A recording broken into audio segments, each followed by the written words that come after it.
Hello everyone, आप सभी का हमारे चैनल पे स्वागत है। आज के इस वीडियो में हम एनसीईआरटी क्लास 10 मैथमेटिक्स एनसीईआरटी के most important and guaranteed question chapter wise लेके आया हूँ। ठीक है, पूरे 1 से लेके 15 चैप्टर, इसमें कुछ एग्जाम्पल्स भी हैं। ठीक है, और मैं आपको सिर्फ क्वेश्चंस प्रोवाइड कराऊंगा क्योंकि इनके सारे सोल्यूशन मैं ऑलरेडी करवा चुका हूँ। सबकी पर्टिकुलर लिंक्स पे डाल दूंगा मैं डिस्क्रिप्शन पे, आप जाके देख सकते हैं। जो कुछ एग्जाम्पल्स मैंने लिए हैं, अगर वो ना कराएं तो उनके सोल्यूशन मैं करवा दूंगा। ठीक है, क्योंकि पहले ही हम पढ़ चुके हैं एनसीईआरटी। ठीक है, और आपको आता भी होगा। जिस क्वेश्चन को अगर नहीं आता है मैं लिंक डाल दूंगा एक्सरसाइज वाइज, तो आप मैं क्वेश्चन और मेंशन भी कर दूंगा कि कौन सा क्वेश्चन किस एक्सरसाइज से है, तो वहाँ पर जाके तुरंत देख लेना। ठीक है, तो चलिए वीडियो को शुरू कर दें और इस वीडियो को लाइक कर देना और हर जगह शेयर करना। ठीक है, मैंने बहुत ही सिलेक्टिव प्रॉब्लम्स लिए हैं और ऐसे प्रॉब्लम लिए जो बार बार पूछे जाते हैं। ठीक है, फालतू का क्वेश्चन लेके मैंने भरा नहीं है इस वीडियो में। चलिए वीडियो को शुरू करते हैं। जो पहला क्वेश्चन है आपके एनसीईआरटी का है। ठीक है, can I consider the number, ये examples actually. Can I 4 to the power n where n is a natural number, check whether there is any value of n for which 4 to the power n with जो and होता है वो 0 पर। ठीक है, ये question काफ़ी important है, बोर्ड एग्जाम में काफ़ी बार पूछा गया है।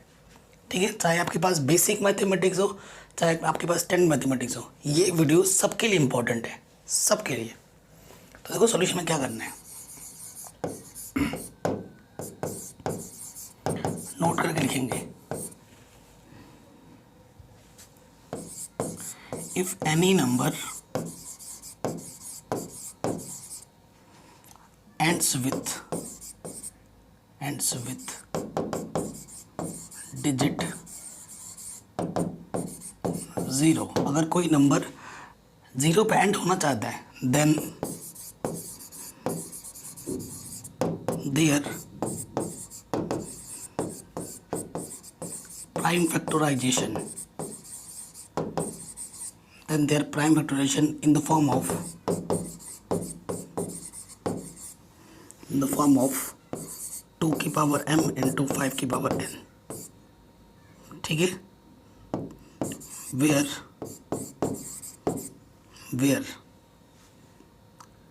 जो n होता है ना, where n belongs to natural number.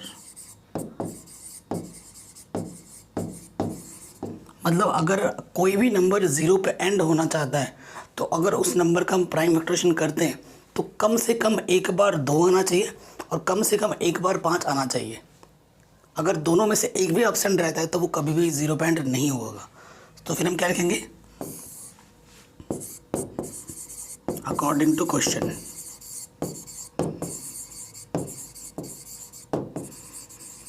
ठीक है, क्वेश्चन के अकॉर्डिंग हमारे पास क्या आ जाएगा, देखिए क्या यहाँ पर 4 है। 4 का प्राइम फैक्टराइजेशन करोगे 2 2 जा 2 1 जा। हियर प्राइम फैक्टराइजेशन ऑफ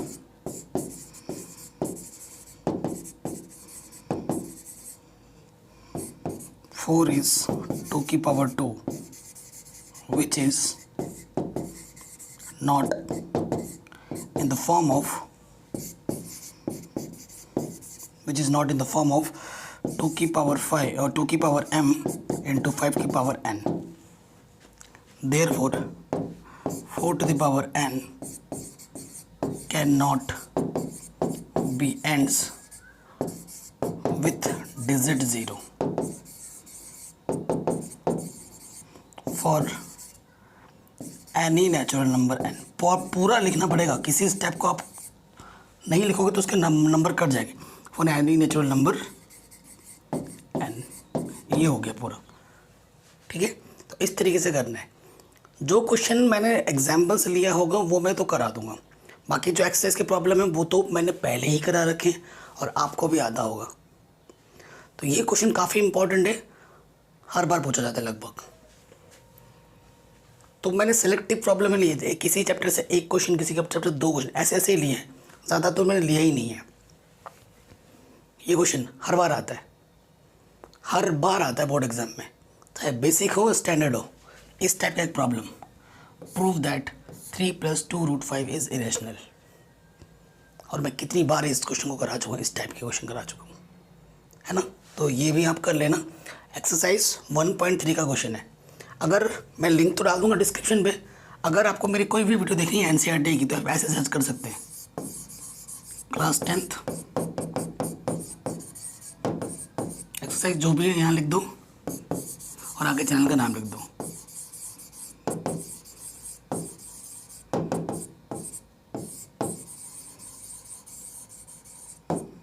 ठीक है, तो आपको मेरी वीडियो टॉप पे मिल जाएगी। आप नॉर्मल सर्च करोगे तो भी मेरी वीडियो टॉप पे ही आएगी। बाय द वे अगर नहीं मिलता है तो इस तरीके से सर्च करना है, आपको वीडियो ऊपर मिल जाएगी। ठीक है, अगले क्वेश्चन में आते हैं। ये चैप्टर नंबर 2 है। अब चैप्टर नंबर 2 में जो एक प्रॉब्लम है, ज़ीरोज़ निकालना है और उसके ज़ीरोज़ और उसके कोफिशिएंट के बीच जो रिलेशंस को सेटिस्फाई करके दिखाने के लिए हर बार आता है। स्पेशली ये क्वेश्चन बेसिक वालों के लिए ज़्यादा इंपॉर्टेंट है। ठीक है, अगर आपके पास बेसिक मैथमेटिक्स है तो ये क्वेश्चन है, find the zeros of the following quadratic polynomial and verify the relationship between the zeros and the coefficient.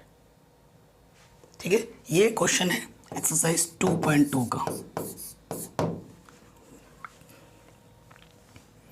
फिर आपको sum of the roots and product of the roots given होंगे। आपको क्या निकालना होगा? क्वाड्रेटिक पॉलिनोमियल निकालना होगा। तो ये क्वेश्चन हर बार आता है। ठीक है, 1 मार्क्स में भी आ सकता है, 2 मार्क्स में भी आ सकते हैं। Can you find the quadratic polynomial each with given numbers as the sum and product of its zeros are respectively given।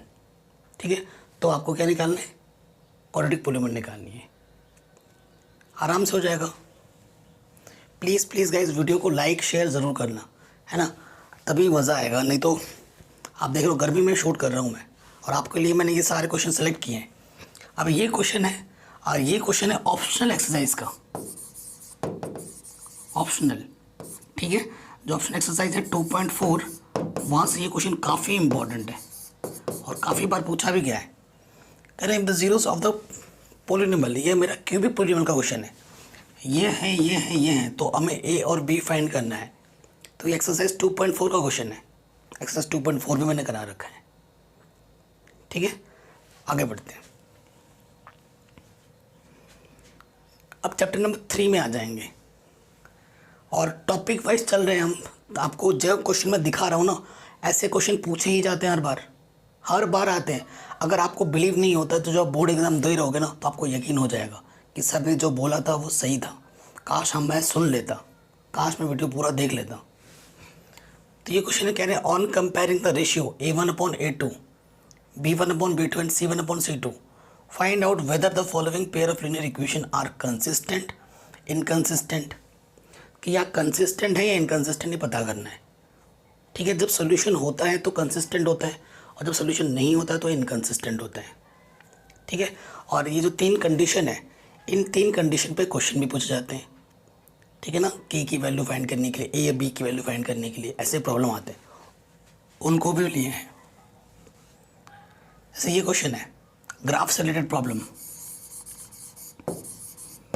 एक ग्राफ से रिलेटेड प्रॉब्लम आपके एग्जाम में ज़रूर आएगा 100%।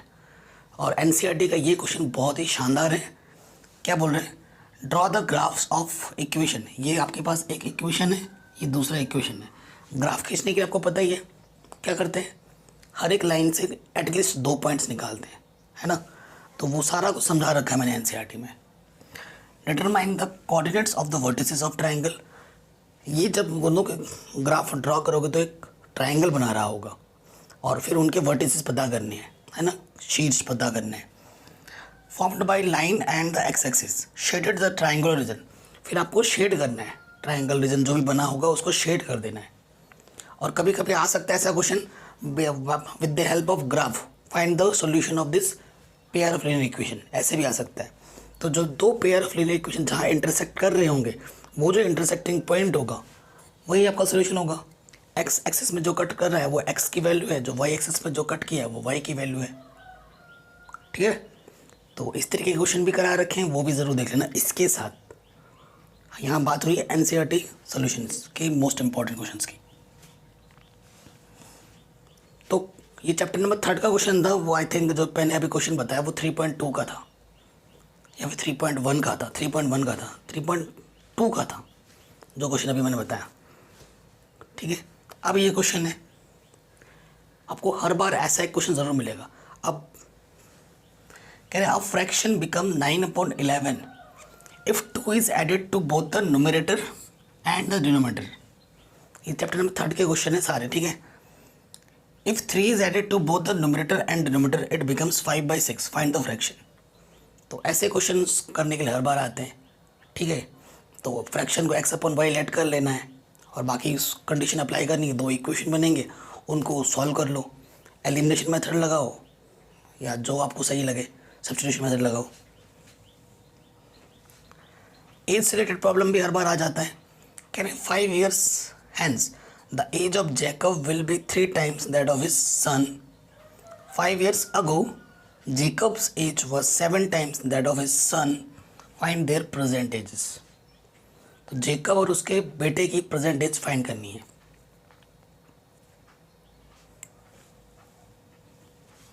अगला क्वेश्चन है काफ़ी important. Cat the sum of the digit of 2 digit number is 9। काफ़ी शानदार प्रॉब्लम है, ठीक है। Also 9 times the number of its twice the number obtain by reversing the order of digit, find the number. तो ये भी chapter number 3 का question है।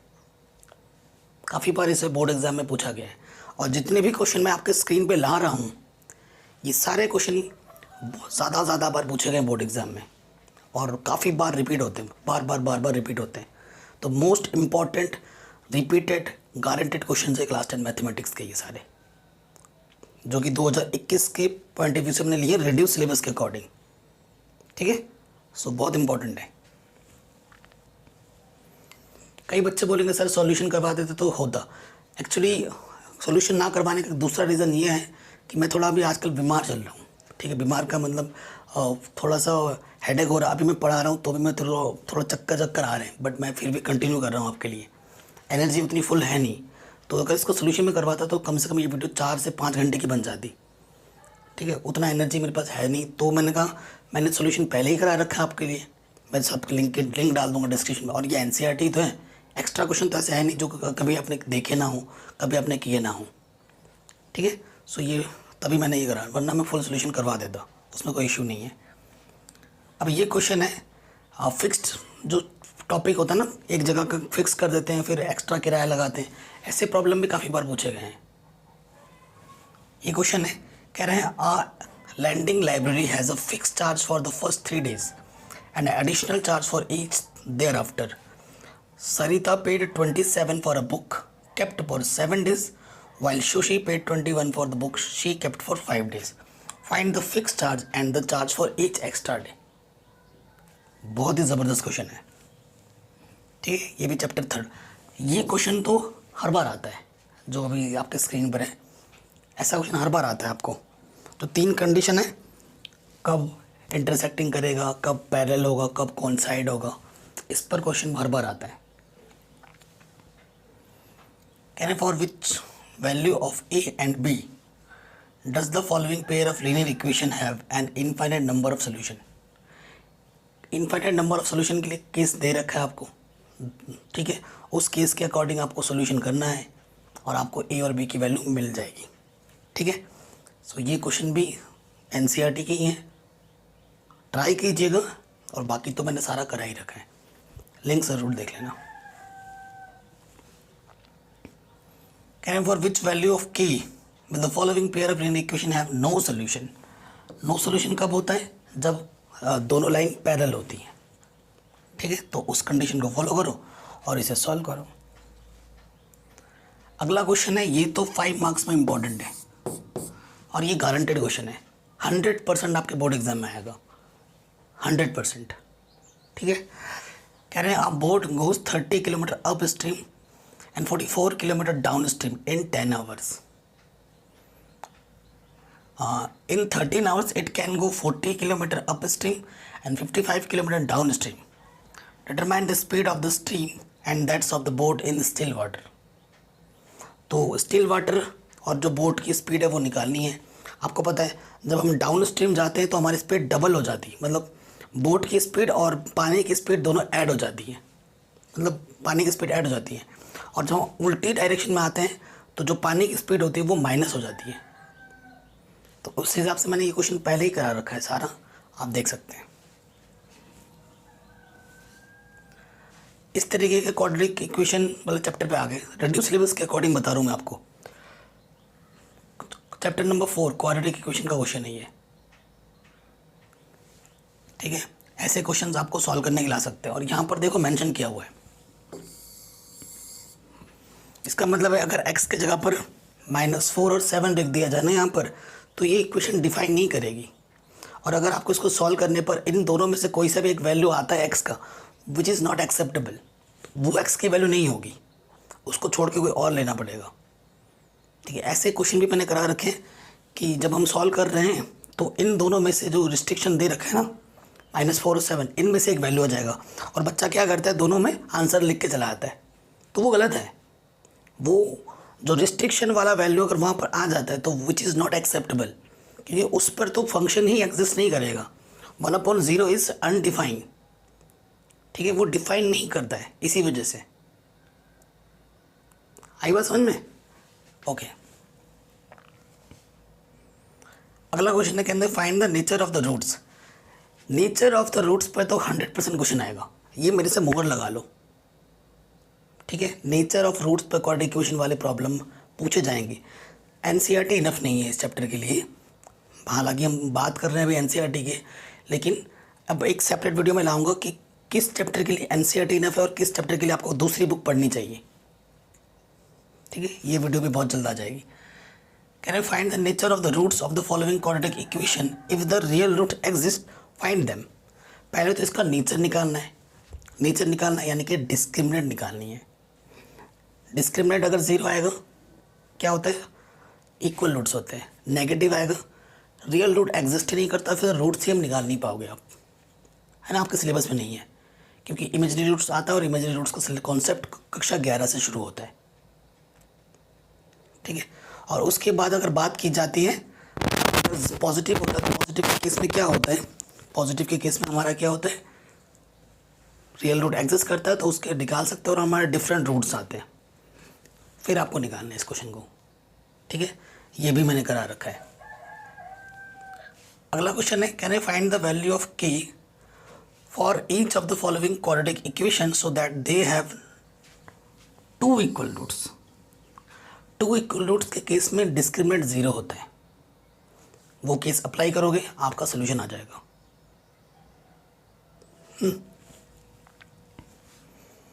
अब आ जाते हैं चैप्टर नंबर 5 में।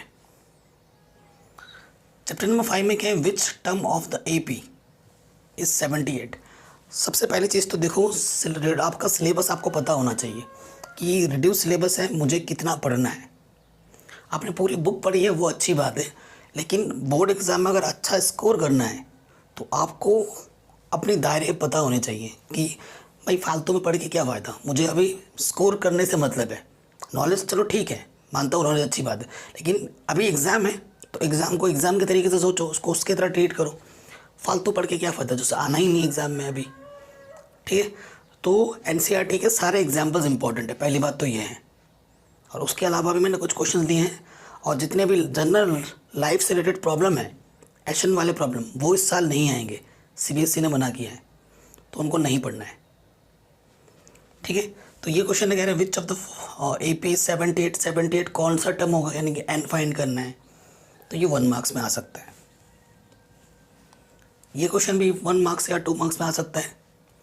कह रहे the 17th term of AP exceeds its 10th term by 7, find the common difference. बहुत ही शानदार क्वेश्चन है और काफ़ी बार पूछा गया बोर्ड एग्जाम में।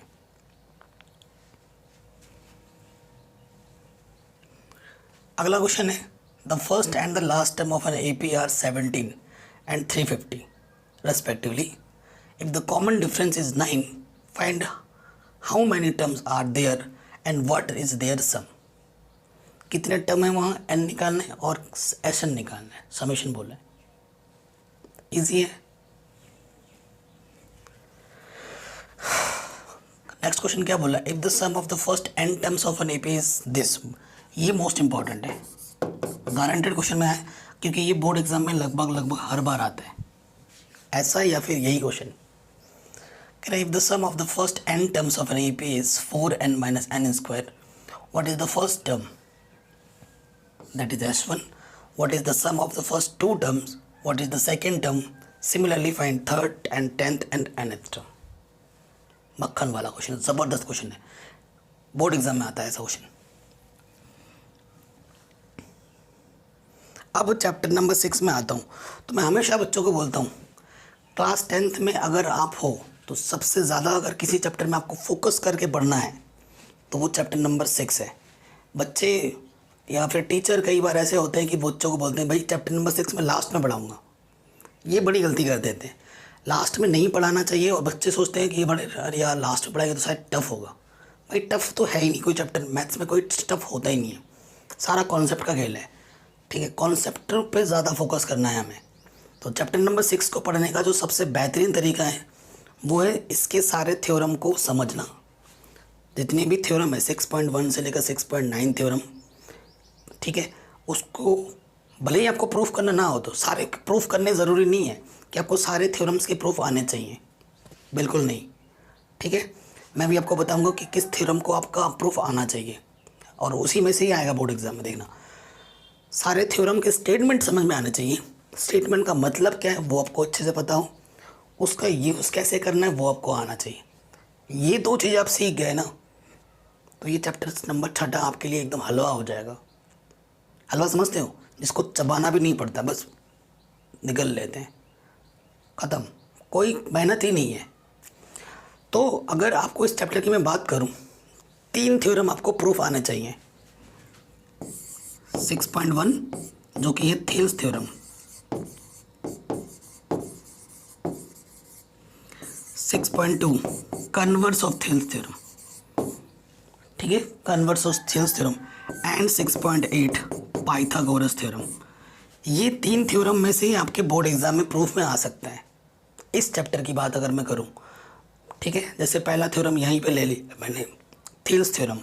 थेल्स थ्योरम क्या कहती है, अगर आपके पास कोई ट्रायंगल है, ठीक है, ये तीसरी लाइन के अलोंग अगर कोई एक लाइन इसको कट करती है, पैरेलल है, ये वाली लाइन अगर इसके पैरेलल है, मान लो ये ए बी और ये सी है, ये डी है, इफ़ डी ई पैरेलल है बी सी के, तो थेल्स थ्योरम क्या कहती है कि जो A D upon D B का रेशियो होता है वो ए ई अपॉन ई सी होता है। ठीक है, और कन्वर्स ऑफ थेल्स थ्योरम क्या कहती है, अगर रेशियो इक्वल है तो ये लाइन और ये लाइन पैरेलल होती है। और इन सब के पर्टिकुलर थ्योरम के प्रूफ मैंने करा रखे हैं, 6.1, 6.2। मैं तो इन 3 थ्योरम की बात कर रहा हूँ ना, मैंने 6.1 से लेकर 6.9 तक के थ्योरम के अलग अलग वीडियो बनाकर सबके प्रूफ करा रखे हैं पर्टिकुलर। ठीक है, तो इन सारे थ्योरम्स के लिंक्स भी मैं डाल दूंगा डिस्क्रिप्शन पे, बट आपको ज़्यादा फोकस इन 3 पे करना है, बाकी को आप स्किप कर सकते हो। ठीक है, अगर आपको सीखना है, समझना है तो आप देख लो, नो डाउट, अच्छा है, वो आपका प्लस में चला जाएगा, क्योंकि बोर्ड का कुछ कह नहीं सकते कब क्या दे दे। बट इस बार 6.6 थ्योरम का प्रूफ नहीं आएगा, इस बार सीबीएसई ने मेंशन किया है 2021 में। बट ठीक है, इन सब के प्रूफ मैंने करा रखे हैं, लिंक्स डाल दूंगा डिस्क्रिप्शन पे। हाँ बेटा, वहाँ से जाके देख लेना आप, अगर आपको नहीं आता है तो। आई होप आता ज़रूर होगा। अब क्योंकि गारंटेड क्वेश्चंस की बात हो रही है, बाकी चीज़ें भी हैं गारंटेड में, बट ऐसे क्वेश्चन ले रहा हूँ जो बार बार पूछे जाते हैं या पूछे गए हैं। अब ये जो क्वेश्चन है, can you prove that the area of an equilateral triangle described one side of its square is equal to the half of their areas of the equilateral triangle described one of its diagonal. ये question 6.4 का है। ठीक है, तो काफ़ी important है, ज़रूर देख लेना। ये क्वेश्चन 1 मार्क्स में आ सकता है कि दो ट्रायंगल, 6.6 थ्योरम का प्रूफ नहीं आएगा लेकिन उसके क्वेश्चन ज़रूर आएंगे। ठीक है, दो ट्रायंगल अगर सिमिलर होते हैं तो उनके एरिया का जो रेशियो होता है उनके करस्पॉन्डिंग लेंथ के रेशियो के स्क्वायर के इक्वल होता है। कर दो, ठीक है। फिर ये क्वेश्चन है भाई, इस क्वेश्चन को तो 5 मार्क्स में इम्पोर्टेंट लगा लेना। बार बार बार बार बार बार बार बार पूछा गया है, बहुत ही बार पूछा गया है। और इसमें एक एग्जाम्पल होगा एनसीईआरटी में, शायद मैंने लिखा हो ना लिखा हो। इसके पहले एक एग्जाम्पल है, BL स्क्वायर करके समथिंग ऐसा कुछ एग्जाम्पल है एनसीईआरटी का, ठीक है, 4BL प्लस 4 ऐसा करके 4 कॉमन है, उधर 5 है, तो वो वाला क्वेश्चन भी बहुत इंपॉर्टेंट है 5 मार्क्स में। उसको और एनसीईआरटी का उस क्वेश्चन को ज़रूर कर लेना। ये क्वेश्चन तो बहुत बार पूछा गया है और इस बार भी बोर्ड एग्जाम में आ सकते हैं 5 मार्क्स में। ठीक है, ये है 6.5 का क्वेश्चन, एक्सरसाइज 6.5 का क्वेश्चन है, मोस्ट इंपॉर्टेंट। 1 मार्क्स में आ सकता है ये क्वेश्चन और बार बार आता है। चैप्टर 6 का ये क्वेश्चन 1 मार्क्स में बार बार पूछा गया है, तो इसको भी ज़रूर देख लेना, थेल्स थ्योरम लगेगा। फिर ये एक्सरसाइज 6.3 का क्वेश्चन है, बहुत ही इंपॉर्टेंट। कह रहे हैं ये जो फिगर है इसमें क्या है, ABC और AMP दो राइट एंगल ट्रायंगल्स हैं। राइट एंगल ट्रायंगल जानते हो ना, जिसका एक एंगल 90 होते हैं। राइट एंगल B पर है और M पर है रेस्पेक्टिवली। तो आपको पहले ये दो ट्रायंगल को पहले क्या बताना है, सिमिलर बताना है। अब जब दो ट्रायंगल सिमिलर होते हैं तो उनके करस्पॉन्डिंग लेंथ के रेशियो इक्वल होते हैं। थ्योरम है ये, तो पहले वो दिखाओगे, फिर बाय यूजिंग थ्योरम ये बता दोगे, हो जाएगा प्रूफ आराम से।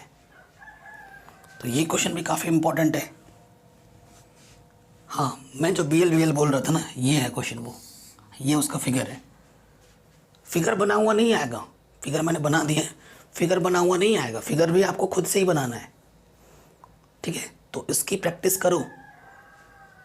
कह रहे हैं BL and CM are medians of a triangle ABC, जो कि राइट एंगल है A पर। Prove that this. ये NCERT एग्जाम्पल का प्रॉब्लम है और इसको मैं पर्टिकुलर पहले ही करवा चुका हूँ। ये पाइथागोरस थ्योरम लगाओ, आराम से हो जाएगा। और ये क्वेश्चन देखो, हिंदी मीडियम में भी कुछ मैं वीडियो बनाता हूँ, तो इसका मतलब ये नहीं कि वो वीडियो इंग्लिश मीडियम वाले बच्चे नहीं देख सकते, क्योंकि क्वेश्चन तो वही है। समझाता मैं हिंदी में ही हूँ, मैं चाहे वो इंग्लिश मीडियम पढ़ाऊँ या हिंदी मीडियम पढ़ाऊँ, समझाता मैं हिंदी में हूँ, आपको भी समझ में आ जाएगा। क्योंकि जो मेरे इंग्लिश मीडियम के वीडियोस होते हैं वो हिंदी मीडियम वाले देख लेते हैं, तो आप इंग्लिश मीडियम वाले हिंदी मीडियम के वीडियो नहीं देख सकते क्या? बिल्कुल देख सकते हो, आप भी तो हिंदुस्तानी हो, है ना। ऐसी बात तो नहीं है कि आपको हिंदी में समझ में नहीं आती या मैं कुछ दूसरी लैंग्वेज में पढ़ाता हूँ। तो देखा करो, नॉलेज कभी वेस्ट नहीं जाता, ठीक है, वो आपको हेल्प ही करेगी। तो ये चीज़ हो गई, ये क्वेश्चन भी इम्पोर्टेंट है। ये वाला प्रॉब्लम है, ये भी 5 मार्क्स में इम्पोर्टेंट है। चैप्टर नंबर 6 का NCERT का प्रॉब्लम है। कह रहे हैं the perpendicular from A on side of BC of ABC intersect BC at D such that, जो मेरा DB है वो 3CD के इक्वल है। ठीक है, तो मुझे ये चीज़ प्रूफ करनी है। 6.5 का क्वेश्चन है, जो एक्सरसाइज है आपका 6.5 उसका क्वेश्चन है ये। ठीक है, ये क्वेश्चन भी हो गया। आगे बढ़ते हैं, अब आ जाते हैं चैप्टर नंबर 7 में। 6 खत्म, 7 में कुछ ही कॉन्सेप्ट है हमारे पास और कुछ ही टॉपिक है। Distance between 2 points, section formula, बस इन्हीं 2 टॉपिक पे क्वेश्चन आएंगे और इन्हीं दोनों टॉपिक पे क्वेश्चन ज़रूर पूछे जाएंगे। एरिया ऑफ ट्रायंगल इस बार CBSE ने हटा दिया है, तो पढ़ना ही नहीं है। तो सबसे पहली चीज़ तो क्या है, कभी आपको 4 पॉइंट्स गिवन होगा, कभी आपको 3 पॉइंट्स गिवन होगा। तो अगर डिस्टेंस फार्मूला लगाना है तो चारों डिस्टेंस इक्वल होगा तो स्क्वायर है, डायगोनल भी इक्वल होगा तो ठीक है। आमने सामने के इक्वल है, दो इक्वल है, यानी कि वो रेक्टेंगल होगा। 3 पॉइंट से 2 इक्वल हैं साइड्स, तो क्या होगा, समद्विबाहु त्रिभुज। ऐसे तरीके के क्वेश्चन भी आ सकते हैं। लेकिन ये क्वेश्चन बहुत इंपॉर्टेंट है, कोलिनियर। अगर 3 पॉइंट्स कोलिनियर है, यानी कि मतलब ये A पॉइंट है, ये B पॉइंट है, ये C पॉइंट, कोलिनियर का मतलब होता है एक ही लाइन में है। तो क्या होगा, जो छोटी छोटी 2 डिस्टेंस होगी वो बड़ी वाली डिस्टेंस के सम की क्या होगी, इक्वल होगी। यानी कि जो छोटी 2 डिस्टेंस होगी वो बड़े वाले के क्या आएगी, इक्वल। अगर ऐसा हो जाता है तब वो तीनों पॉइंट्स कोलिनियर है, अदरवाइज नहीं है। एंड और एक टिप्स मैं देना चाहूँगा यहाँ पर,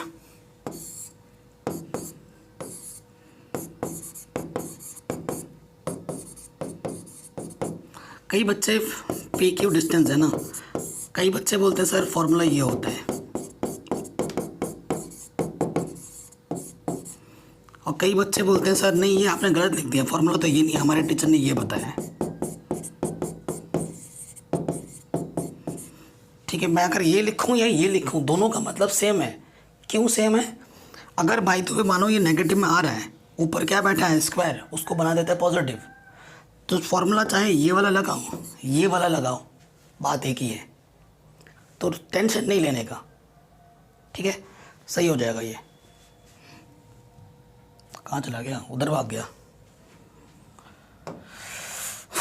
चलो इधर से थोड़ा समझाते हैं, इधर से मज़ा नहीं आ रहा है यार, इधर आना पड़ेगा। Can you find the point on x axis which is equal distance from this. हमें एक्स एक्सिस के लिए बोलेगा ना तो वाई 0 होता है, और वाई एक्सिस के लिए बोलेगा तो एक्स एक्सिस 0 होता है। ठीक है, can you find the points on the x axis which is equal distance from this and this point. ठीक है ना, ये दो पॉइंट आपको गिवन है, सपोज करो ये P है ये Q है, ये पॉइंट है 2, -5, ये 2, 9। इक्वल डिस्टेंस माना वो पॉइंट A है, एक्स एक्सिस के लिए बोलना है तो वाई क्या होगा 0। आपका PA = AQ लग जाएगा, सॉल्व कर लोगे आंसर आ जाएगा। 7.1 का क्वेश्चन है ये एक्सरसाइज, और 7.1 का जो लास्ट के 4 प्रॉब्लम है ना काफ़ी इंपॉर्टेंट है, और उन्हीं में से एक ज़रूर पूछा जाएगा बोर्ड एग्जाम में। ठीक है, ये क्वेश्चन हो गया। आगे बढ़ते हैं। ये क्वेश्चन है, कह रहे हैं find the ratio in which the line segment this and this is divided by x axis. इन दोनों पॉइंटों को एक्स एक्सिस से डिवाइड करते हैं, find the coordinates of the point of division. बहुत ही शानदार क्वेश्चन है। तो सबसे पहले तो रेशियो निकालना है, यानी कि मान लेना M1 रेशियो M2 है, माना ये पॉइंट यहाँ है।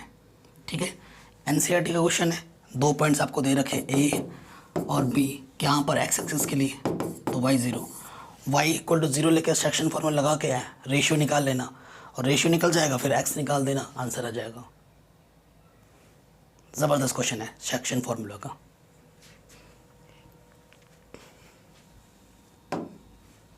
फिर ये क्वेश्चन NCERT का काफ़ी इंपॉर्टेंट, कह रहे हैं if A and B are this and this respectively, AP आपको ये दे रखा है तो आपको P जो कि लाइन सेगमेंट AB पर लाई करता है, तो आपको वो पॉइंट निकालना है, P पॉइंट।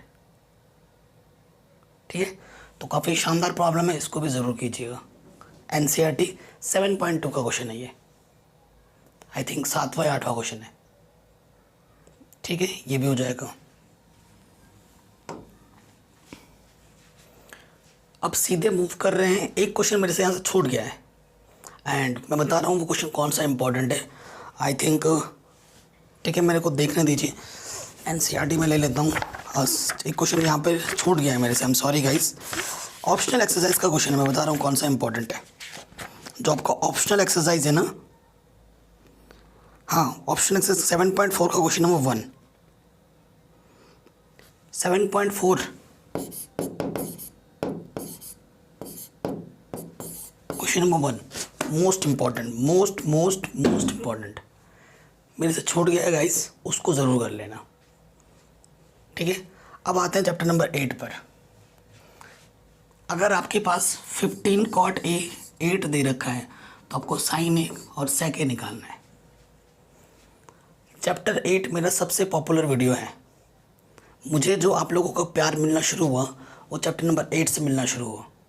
मैंने चैप्टर 8 को इस तरीके से समझाया है कि बाकी लोगों ने थोड़ा समझाया, सभी मेहनत करते हैं बट मेरा समझाने का तरीका सबसे इजी था, और इसी वजह से मेरे को आपका भरपूर प्यार मिला, उसके लिए मैं सबसे ज़्यादा शुक्रगुजार हूँ।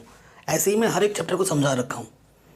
तो अगर आपको ट्रिग्नोमेट्री टफ लगती है तो मेरे वीडियो देखो आप 8.1 से, आपको ट्रिग्नोमेट्री से प्यार हो जाएगा, ये मेरे से लिख लो। ठीक है, सो ये क्वेश्चन काफ़ी इंपॉर्टेंट है, एक्सरसाइज 8.1 का क्वेश्चन है। अगला क्वेश्चन है, कह रहे साइन A - B 1/2 है, कॉस A + B 1/2 है, तो अगर A की वैल्यू B से बड़ी है तो A और B ज्ञात करना है। ये NCERT एग्जाम्पल का प्रॉब्लम है। ठीक है, एनसीईआरटी एग्जाम्पल। तो देखो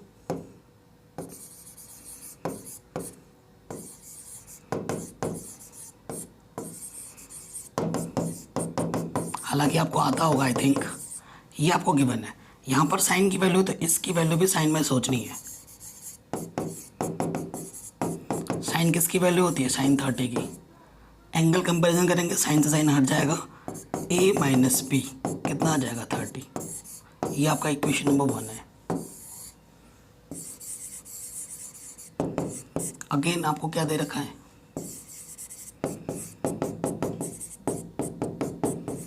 इसकी इधर कॉस है तो इसकी वैल्यू भी कॉस में सोचो,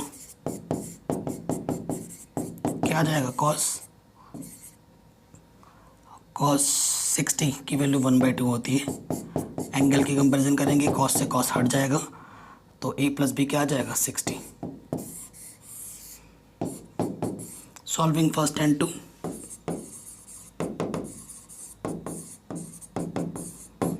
तो ये हो जाएगा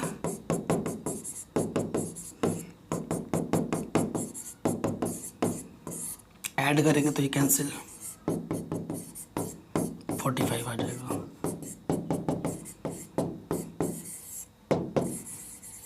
ए की वैल्यू आ गई, ए की वैल्यू यहाँ रख दो, since a plus B 60 45, b plus का उधर आके माइनस हो जाएगा, तो b की वैल्यू कितनी आ जाएगी 15। ठीक है, तो a की वैल्यू b से बड़ी है, क्लियरली दिख रहा है, ये हमारा आंसर आ जाएगा। तो एनसीईआरटी का क्वेश्चन था, एग्जाम्पल का नहीं कराया था वहाँ पर, तो यहाँ करा दिया। अगला क्वेश्चन है, इवेल्युएट करना है। देखो ट्रिग्नोमेट्रिक टेबल जो है ना बेटा, वो आपको अच्छे से आना चाहिए। ये नहीं कि सिर्फ 10th में ही यूज़ होगा, ये ट्रिग्नोमेट्रिक टेबल आपकी पूरी लाइफ चलेगी। अभी इसको शॉर्ट ट्रिक में कैसे याद करना वो भी मैंने बता रखा है। ये क्वेश्चन है बड़ा सिंपल सा, एकदम हलवा है, लेकिन आपको पहाड़ लगेगा तब जब आपको ट्रिग्नोमेट्री के वैल्यू से पता नहीं होंगे, याद नहीं होंगे, तब ये क्वेश्चन आपके लिए पहाड़ है। अगर ट्रिग्नोमेट्री की वैल्यू याद है, फटाक से वैल्यू रखो, साइन 30 की वैल्यू 1/2, tan 45 की वैल्यू 1, मुझे याद है, मैं फटाक से बोल दे रहा हूँ, रख दूंगा, और फिर जोड़ना घटाना है। अगर आपको वैल्यू नहीं, अरे बापा कितना टफ क्वेश्चन है, मेरे से होगा क्या नहीं होगा, यही सब सोचोगे, क्या लिखूँ मैं यार, किसकी नकल मारूँ, कौन बताएगा मुझे, ये सब सोचना है। तो इसको गोली मारो, याद करो ना इस चीज़ों को, और ये ज़िंदगी भर हेल्प करे। कक्षा 11 में आएगा, 12 में आएगा। अगर आप मैथ नहीं लेते हो, कॉम्पिटिटिव एग्ज़ाम के देते हो कोई भी, क्योंकि आपके जाके जॉब करनी है, आपको जॉब ऐसे तो लगेगी नहीं, हर एक जॉब पाने के लिए आपको कॉम्पिटिटिव एग्ज़ाम देना होगा, और हर एक कॉम्पिटिटिव एग्ज़ाम में छोटे से छोटा बड़े से बड़ा ट्रिग्नोमेट्री ज़रूर आती है। ठीक है, तो उसमें भी आपको ये चीज़ हेल्प करेगी। तो ये क्वेश्चन इंपॉर्टेंट है, ये एक्सरसाइज 8.2 का क्वेश्चन है, एनसीईआरटी करा रखा है मैंने।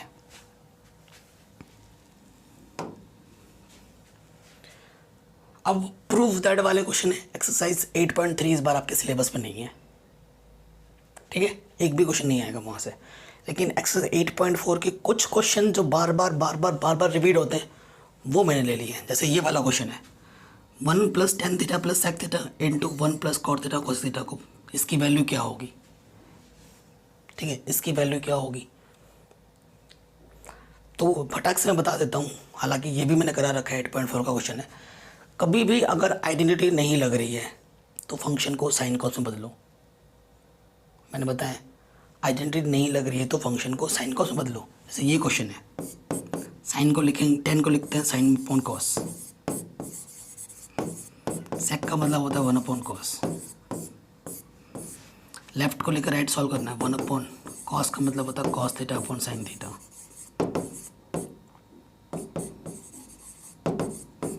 ठीक है, यहाँ से एलसीएम क्या आ जाएगा, कॉस थीटा कम कॉस थीटा,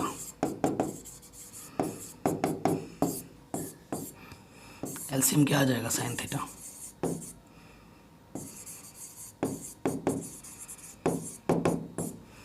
देखो ये ए के प्लेस पे है और ये बी के प्लेस पे है, और आपको पता है a + b a - b क्या होता है, a² - b²। तो ये क्या है, cos theta + sin theta, a² B का स्क्वायर, नीचे नीचे मल्टीप्लाई हो जाएगा cos theta into sine theta. ठीक है, सो देखिए यहाँ से क्या हो जाएगा, ऊपर a प्लस बी का होल स्क्वायर है, ए का स्क्वायर बी का स्क्वायर 2ab और 1 का स्क्वायर 1 का स्क्वायर 1। ठीक है, और नीचे क्या है, sine theta cos theta. Sine square theta plus cos theta की वैल्यू 1 होती है। ऐसे ही मैंने सारा आराम से समझा रखा है वहाँ पर कॉन्सेप्ट को समझाते हुए, तो आप आराम से देख सकते हैं। 1 से 1 कटा, 2 sine theta cos theta upon, इससे ये कटा तो आंसर कितना आ गया 2। तो ऑप्शन नंबर सी सही हो जाएगा। ठीक है, ये क्वेश्चन आपका आराम से बन गया।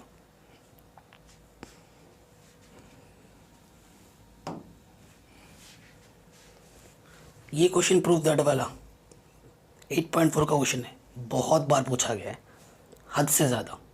ठीक है, इसको भी आप अच्छे से प्रैक्टिस करो, काफ़ी बार पूछा गया है।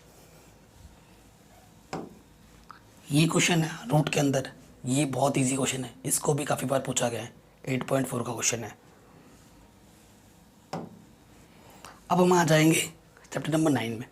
चैप्टर नंबर 9 में 2 कॉन्सेप्ट है, angle of elevation, angle of depression और वैल्यूज़। जो आपको गिवन है, जो आपको निकाला, उसमें रिलेशन लगाओ और क्वेश्चन को पढ़ के फिगर अगर आप अच्छे से बना लेते हो तो आपने हाफ क्वेश्चन वहीं सॉल्व कर दिया। बस हाफ फॉर्मेलिटी आपको पेजेस में करनी होती है। ये जो क्वेश्चन है ना, ये एनसीईआरटी एग्जाम्पल का प्रॉब्लम है। क्या बोल रहा है, from a point of a bridge across a river. देखो ये रिवर है, नदी होती है, ऐसा ब्रिज बना होता है। ठीक है ना, bridge across a river, the angle of depression of the banks on opposite sides of the river are 30 degree and 45 degree respectively. If the bridge is at height of 3 metre, जो bridge की जो height है वो कितनी metre है, 3 metre है।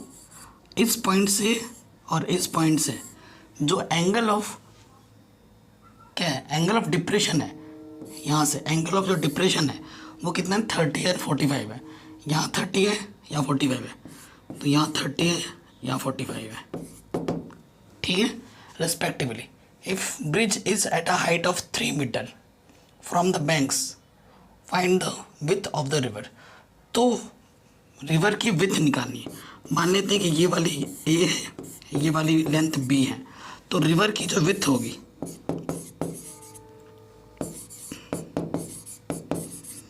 Width of river, वो क्या हो जाएगी, ए प्लस बी, जो कि हमें काउंट करनी है। ठीक है, ये क्वेश्चन आपके एनसीईआरटी का है, बहुत ही आसान। कहाँ चला गया अब, ये चीज़ है, मैंने आपको बताया। देखो यहाँ पर ये चीज़ है। अब ये 3 मीटर आपको गिवन है, ठीक है, ये पता है और ये निकालना है आपको। तो नाम दे दो इसका, A B C D in triangle A B C. Pandit Badri Prasad हर हर बोले, sine cos 10 cosec sec cot. ठीक है, सो देखो ये परपेंडिकुलर है एंगल के सामने, डायरेक्ट रख रहा हूँ 3 मीटर, और ये आपको निकालना है। परपेंडिकुलर अपॉन बेस क्या होता है, tan थीटा, और थीटा कितना 30। tan 30 की वैल्यू कितनी होती है, 1/√3। सो ए की वैल्यू क्या आ जाएगी, 3√3 मीटर।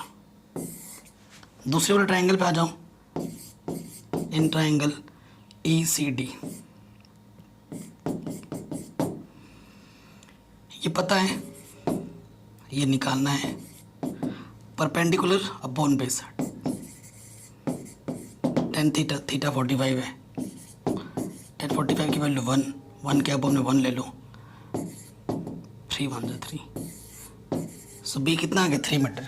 ये वैल्यू यहाँ पुट कर दो, 3 कॉमन आ जाएगा। तो ये क्वेश्चन भी काफ़ी इंपॉर्टेंट है, 2 मार्क्स 3 मार्क्स में पूछा जा सकता है, 3 मार्क्स में पूछा जा सकता है, 2 मार्क्स में तो नहीं 3 मार्क्स में आ सकते हैं। अगला क्वेश्चन है एनसीईआरटी का। कह रहे the angle of elevation of top of a building from the foot of the tower is 30 degree and the angle of elevation top of the tower from foot of the building is 60 degree. The tower is 50 metre high, find the height of the building. ठीक है, ये question काफ़ी बार पूछा गया है board exam में। ये one of the most important question है। इस क्वेश्चन को बार बार पूछा जाता है। कह रहे हैं straight highway leads to foot of tower, NCERT का 9.1 का क्वेश्चन नंबर 15 है ये।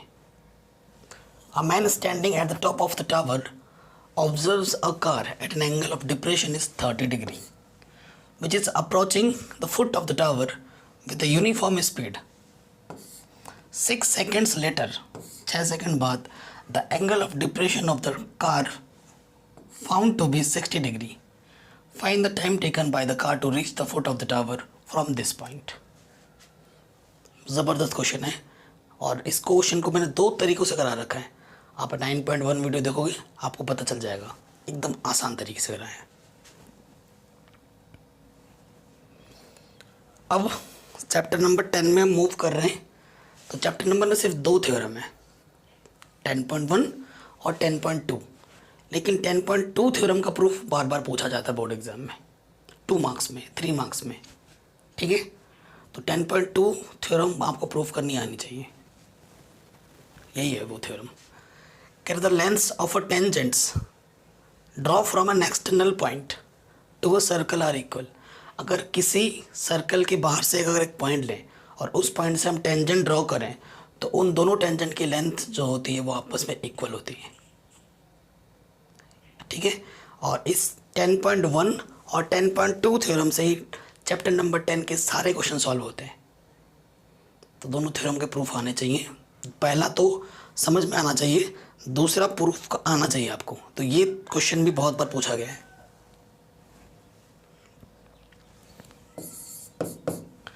ये क्वेश्चन मैंने बहुत बार करवा रखा है और एनसीईआरटी एग्जाम्पल का प्रॉब्लम है।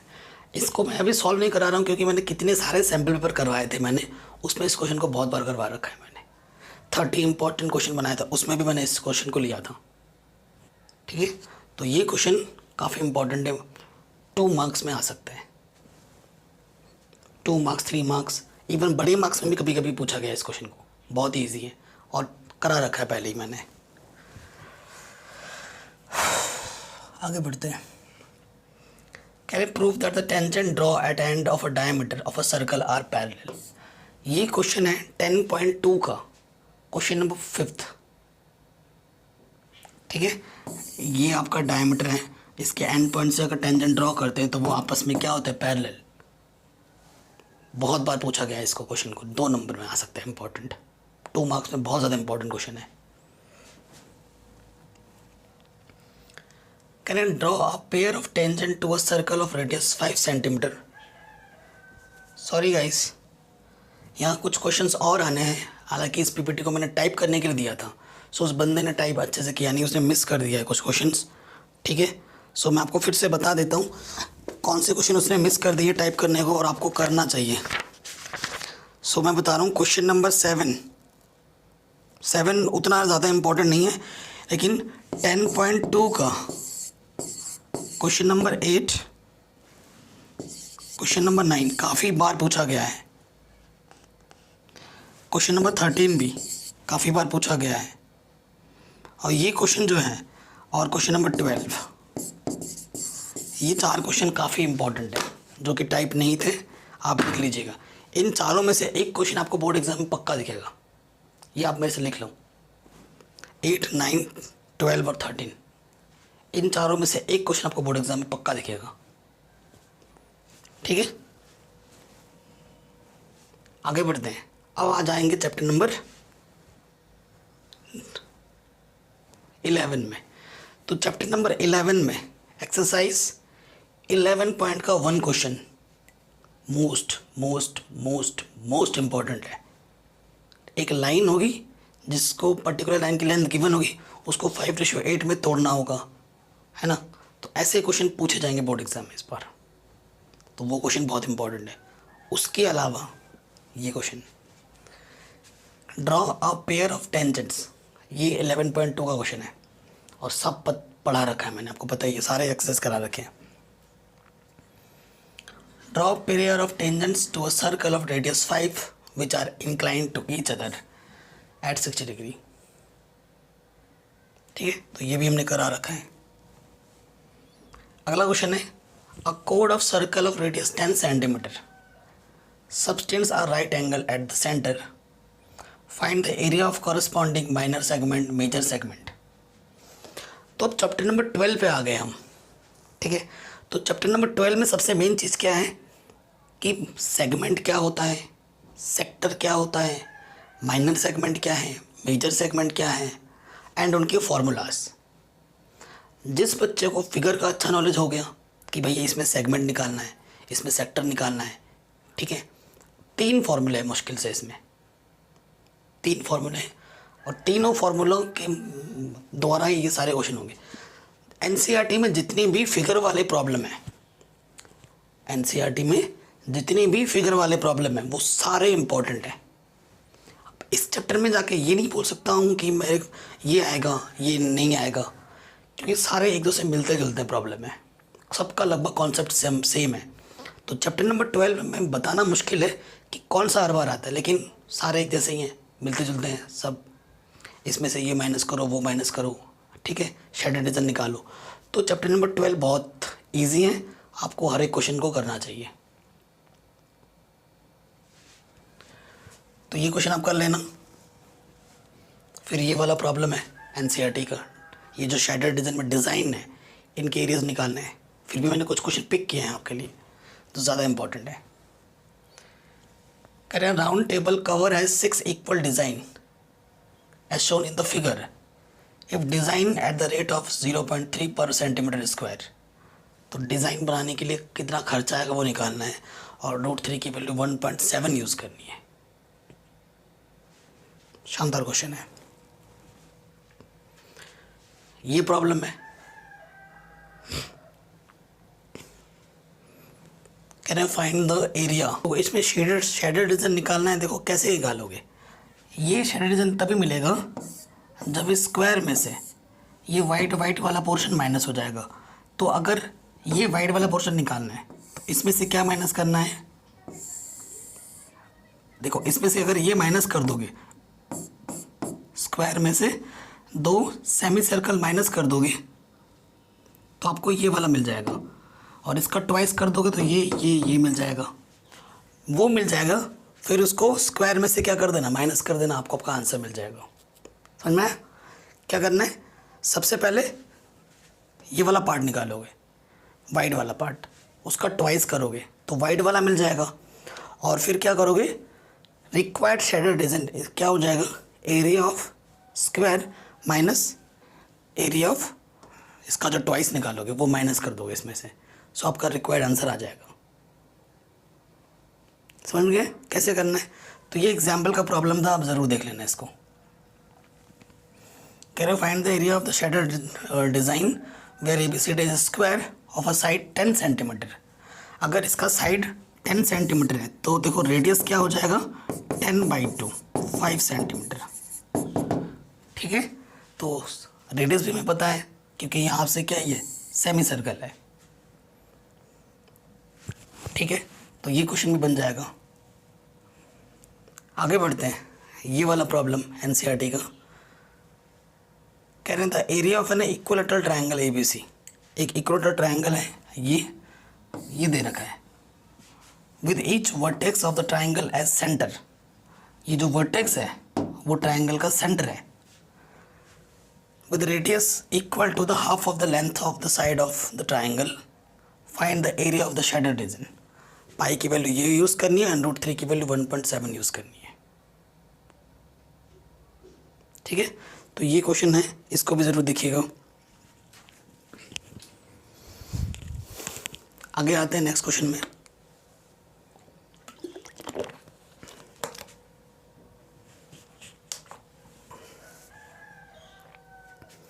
तो मैंने आपको पहले ही बोल दिया था कि चैप्टर नंबर 12 में वो वाले प्रॉब्लम ज़्यादा इंपॉर्टेंट है, सारे फिगर वाले प्रॉब्लम, तो उसको ज़रूर देखना। फिगर वाला प्रॉब्लम सारा इंपॉर्टेंट है एनसीईआरटी का, तो उसको तो छोड़ना ही नहीं है।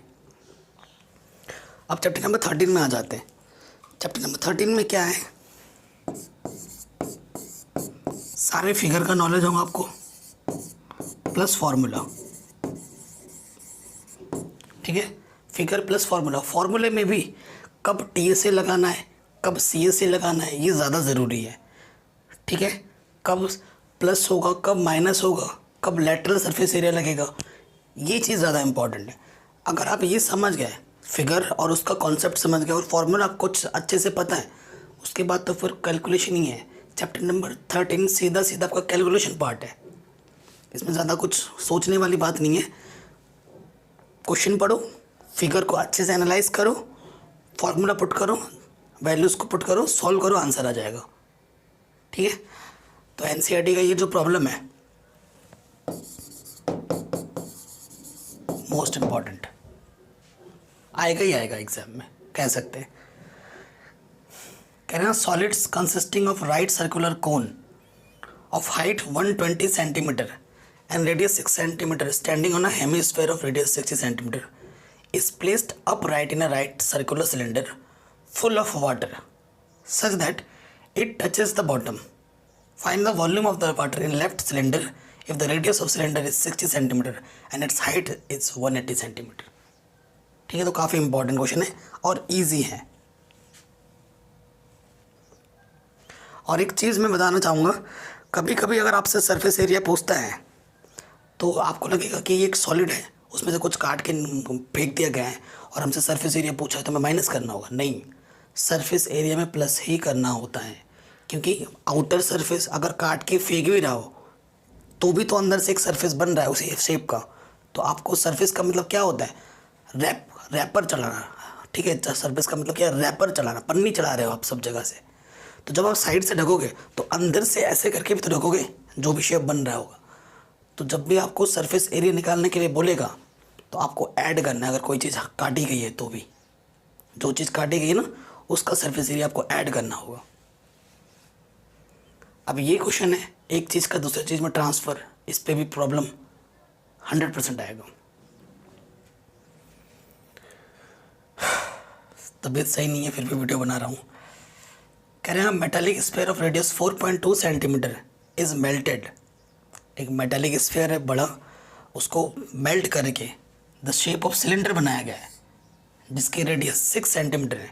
तो हाइट पता करनी हो सिलेंडर की, तो एक शेप से दूसरे शेप में जब ट्रांसफॉर्म करते हैं तो उसका वॉल्यूम सेम रहता है। उसी कॉन्सेप्ट का यूज़ करो और आंसर निकालो। एनसीईआरटी का प्रॉब्लम है, गारंटेड क्वेश्चन हर बार आता है एग्जाम में, हर बार। कुआं खोदने वाला जो प्रॉब्लम है, मिट्टी निकाल के चारों तरफ रख देते हैं, वो वाला प्रॉब्लम, वाटर कनाल वाला प्रॉब्लम, इनमें से एक बार हर बार आ जाता है। ये क्वेश्चन भी इम्पोर्टेंट है, मोस्ट इम्पोर्टेंट। कह रहे water in a canal 6 metre wide and 1.5 metre deep is flowing with the speed of 10 kilometre per hour. मैंने बोला था जो स्पीड होती है वही उसकी लेंथ होती है, ठीक है। How much area will irrigate, कितना है, कितना एरिया वो सिंचाई करेगा इन 30 minutes if 8 centimetre of standing water is need. जब खेत में सिंचाई करेगा तो पानी की ऊंचाई होती है ना, तो वो ऊंचाई कितनी है, 8 सेंटीमीटर है पानी की। तो कितना जगह सिंचाई करेगा वो बताना है 30 मिनट में। फाड़ो क्वेश्चन एकदम ज़बरदस्त, हर बार एग्जाम में आता है। स्टैटिस्टिक्स में आ जाते हैं। स्टैटिस्टिक्स में क्या है, mean, median, mode. Mean, median, mode.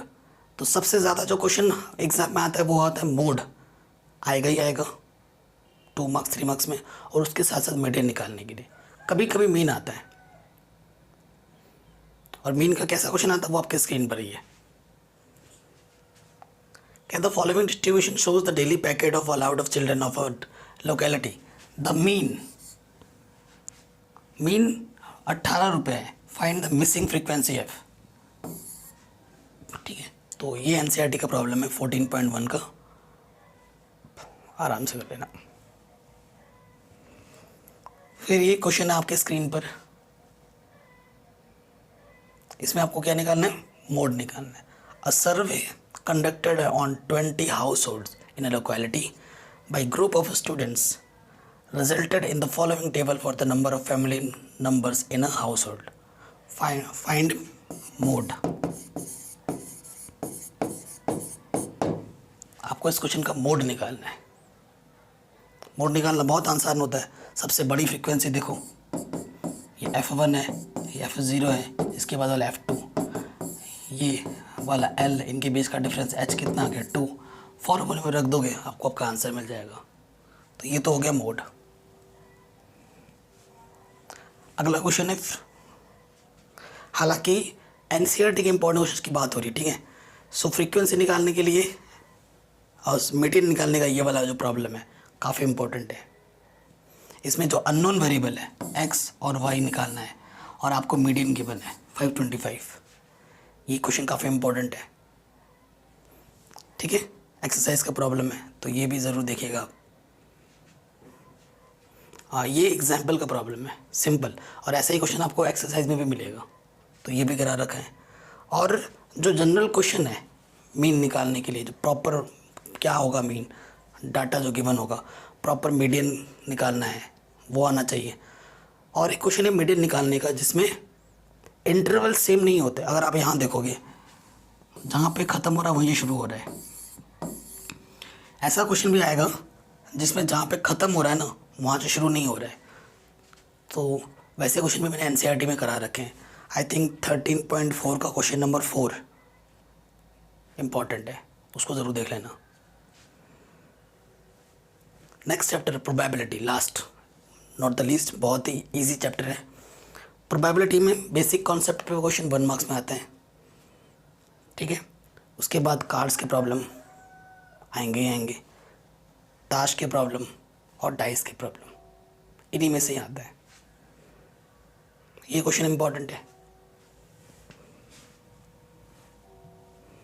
उसके बाद ये मोस्ट इंपॉर्टेंट,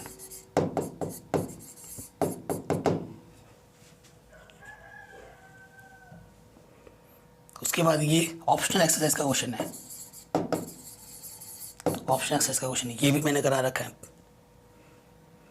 और ये क्वेश्चन ऑप्शन एक्सरसाइज का, ठीक है। तो इस तरीके से हमने एनसीईआरटी के most important and most repeated guaranteed question देख लिए हैं।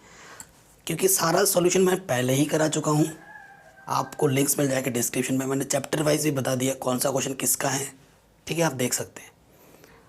वीडियो को सॉल्यूशन नहीं करवा पाया पूरा क्योंकि पहले ही सॉल्व करवा चुका हूँ और मेरी हेल्थ ठीक नहीं है, ठीक है। इस वीडियो को बनाने के लिए मैंने 3 टेक लिए और मेरे को पसीना आ रहा है, जबकि इतनी गर्मी भी नहीं है, ठीक है। मेरी हालत थोड़ा नाजुक है, बट कोई नहीं। आप इस वीडियो को अच्छा लगे तो लाइक करना, बुरा लगे तो डिसलाइक कर देना और हर जगह शेयर कर देना अगर आपको लगता है कि ये यूज़फुल है लोगों के लिए। Thanks for watching. जय हिंद।